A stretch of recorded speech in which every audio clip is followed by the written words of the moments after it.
Welcome to Samba Samba. Enjoy the video. You start by confirming which printer and jobs to cancel. Don't guess. First, open the printer queue on your OS or remote admin tool and locate active jobs.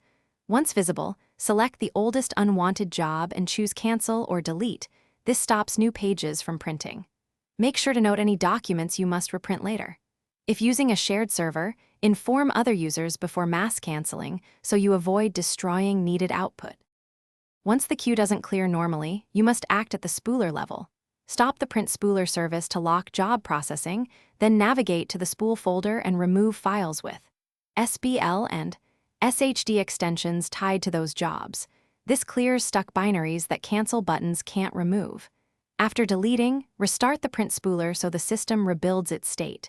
Make sure to check permissions and use admin rights. Otherwise, files may be locked and deletion will fail. Finish by verifying the printer shows an empty queue and print a small test page to confirm normal operation.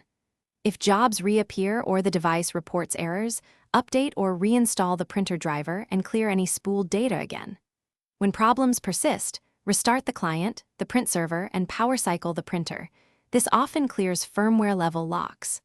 One key troubleshooting tip: if cancellation fails, check for a stuck network connection.